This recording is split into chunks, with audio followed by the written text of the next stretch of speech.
says in the Quran, وَلَدَيْنَا مَزِيد. We have something more than this.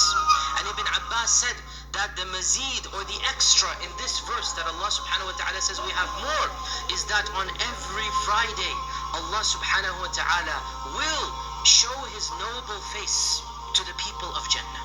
Every single Friday. And so Friday has been set apart, that those people who remembered Allah in this world and who remembered Allah Azza wa Jal in Jumu'ah, Allah subhanahu wa ta'ala will bless them with the greatest reward, and that is to look at the noble face of Allah. وُجُوهٌ يَوْمَئِذٍ نَاظِرَةٌ إِلَىٰ رَبِّهَا نَاظِرَةٌ. And these are the blessings of Friday, even in the next. But these blessings will only be given to those who deserve them, to those who have implemented what Allah Azza wa Jal wants them to implement. And the scholars point out that that is why Friday is blessed, that the one who perfects Friday will get these blessings as well in the next life on the day of Friday. So what are some of the etiquettes? What are some of what Allah Azza wa Jal expects us to do on this day of Friday? Well, first and foremost, realize that, of course, the pinnacle of Friday, even though all of Friday is blessed, but the pinnacle of Friday is Salat al-Jumu'ah with the khutbah. This is, of course, what really manifests the difference, what really shows the difference of Friday, that we have a special salah and a special khutbah. And the Salat al-Jumu'ah is not a substitute for dhuhr. A lot of people think that dhuhr, that you just substitute dhuhr for Jumu'ah. Jumu'ah is a special salah. It takes the place of dhuhr, but it doesn't substitute it, right? Jumu'ah is a separate salah. It takes the place, meaning if you pray Jumu'ah, you don't have to pray dhuhr. And if you don't pray Jumu'ah for a legitimate reason, then you must pray dhuhr. But it's not the same. There are, some scholars said, over 25 differences between Jumu'ah and dhuhr of the day of Jumu'ah. Also, of the blessings of Jumu'ah, which are difficult to do in this land, the Prophet ﷺ strongly encouraged and he gave the blessings of those who walk to Salat al-Jumu'ah. Of course, in these days, the masjid is so far, walking is almost out of the question. But when I would live in Arabia, many of my mashayikh, many of my scholars and teachers, they would literally walk to the masjid because the Prophet ﷺ gave the reward of every step as being so many good deeds and being saved from the fire of hell. And one of my dear teachers, Shaykh ibn Uthaymin rahimahullah ta'ala, he would live literally a 20-25 minute walk from the masjid, and he would take the cars on the regular days. But on Friday, in the summer heat, when the temperature was literally above 100 something degrees Fahrenheit, and I remember I saw with my own eyes, it was so hot we could not think of stepping outside of the car. The AC is on full. We would see our Shaykh walking 25 minutes in the desert heat, and it was so hot not a single soul would walk to Salat al-Jumu'ah. But because he wanted the blessings, he would literally walk to the masjid wanting those blessings. Of course, this is a blessing that is very difficult, of course, in North America, because the masjid is really not something that people walk to, but not come to the khutbah. And so the khutbah is a necessary part of the Jumu'ah, and whoever intentionally misses the khutbah will not get the rewards of Jumu'ah. Of course, if a person is beyond his control or whatnot, inshallah Allah will forgive. But for the one who intentionally delays, for the one who does not come even though he's capable of coming, such a person will not get the rewards or the blessings of having fulfilled the requirement of Jumu'ah. And it is so important to listen to the khutbah that the Prophet ﷺ said that it is not allowed to speak during the khutbah of the Imam. It is not allowed to speak even for something that otherwise would be obligatory.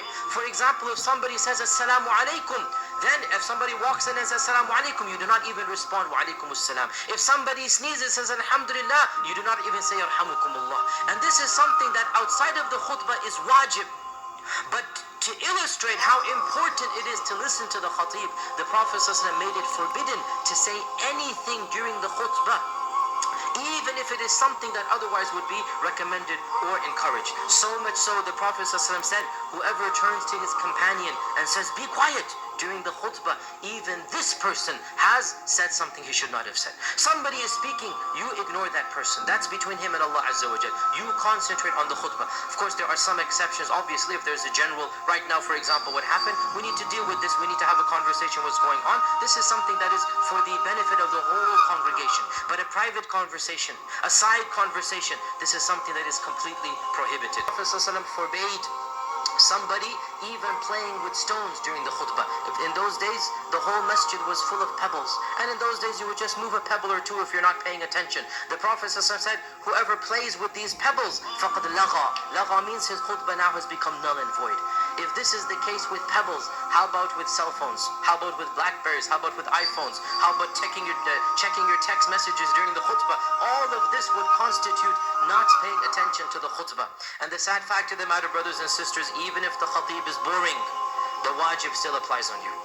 The khatib might be whatever he is, but you are required to try your best to pay attention. And this is what our sharia tells us to do. Also, of the benefit or of the etiquettes of the khutbah is that if somebody enters and the imam is giving a khutbah, this person is required to pray 2 rak'at, but pray them quickly and swiftly. Once a man came in and he sat down in the khutbah, and the Prophet asked him, did you pray 2 rak'at? He said no. So the Prophet said, stand up, pray 2 rak'at and do it quickly. Don't make it long. Just pray Surah Al-Falaq, Surah Al-Nas in the rak'at and do it quickly. So Tahiyatul Masjid does take precedence over the khutbah of the imam. Tahiyatul Masjid, praying 2 rak'at should be done even for those who come late. Of the blessings of the khutbah, of the blessings of the Friday, is that there is a day or there is an hour or there is a time frame. There is some time frame on this day. The Prophet ﷺ said, whoever makes dua during this time frame, Allah subhanahu wa ta'ala will give him what he asks for, as long as he doesn't ask for haram. Whatever you make dua for during this time frame. What is this time frame? Scholars have differed. Ibn al-Qayyim says there's 2 strong opinions. The first of them is when the imam sits down. When the imam sits down until the iqamah. And that is why it is the habit of every khatib to give a dua in the second half of the khutbah. When the imam sits down between the 2 khutbahs until the iqamah. So as soon as the imam sits down, we as those who are attending the khutbah should make dua to Allah subhanahu wa ta'ala. And when the imam makes his dua, we should respond sincerely with ameen, because this is of the times that dua is responded to. And other scholars say, and this probably is the stronger opinion, the blessed timing is right before Salat al-Maghrib, right before the sunset. The last half hour, the last 20 minutes of Friday, this is the blessed timing. And so both of these timings, each of them is only 10 minutes in length. Both of these timings, we should be extra cautious. What are we doing? We shouldn't be wasting those timings doing nothing. We should be conscious that these are the timings where the dua is responded to. Etiquettes of Friday, the Prophet ﷺ encouraged us to read Surah Al-Kahf on Friday. And he said, whoever recites Surah Al-Kahf on Friday will have a light shining from him up until the next Friday. So reciting Surah Al-Kahf, and this is done on the day of Friday. Reciting on the night does not constitute reciting it on Friday. In this case, there are a number of etiquettes we must be done after Salat al-Fajr, on the day of Friday. Of them is Surah Al-Kahf. Of them is the purification and the bath. This is not, if you do it Thursday night, it does not count. It must be done Friday morning up until the time of the khutbah. Of the etiquettes of Friday is to come early for Salat al-Jumu'ah. The Prophet ﷺ said, "Man bakkara wabtakar." Whoever comes very early and he makes a point for coming early. And in another hadith he said, whoever comes at the very first of the masjid, the very first earliest batch of the masjid, they will get the rewards of giving an entire camel in charity. And those who come after will get the rewards of giving a cow. And those who come after will get the rewards of giving a sheep. Now, of course, he's speaking in the language that the Sahaba will understand, right? We don't choose animals anymore. We'll say $1 million, $100,000, $10,000. But the concept is, those who come in the beginning, they get the million. They get the big prize. Those who come next will get less and less until finally the Prophet ﷺ said, and those who come right before the Imam comes will get the reward of an egg. A camel to an egg. And this is the gradient here. Then the Prophet ﷺ said, when the Imam comes in and says salam, the angels who are writing the names of those who come shut their books and they too listen to the dhikr. He called it dhikr because Allah called it dhikr. And this shows us, brothers and sisters, that the people who get written down for coming for Jumu'ah are those who come before the khutbah starts. The angels write the names of those who come for Jumu'ah. But the Prophet ﷺ said, when the Imam comes, he said they shut their scrolls. That's it. And they listen along with everybody else to the dhikr.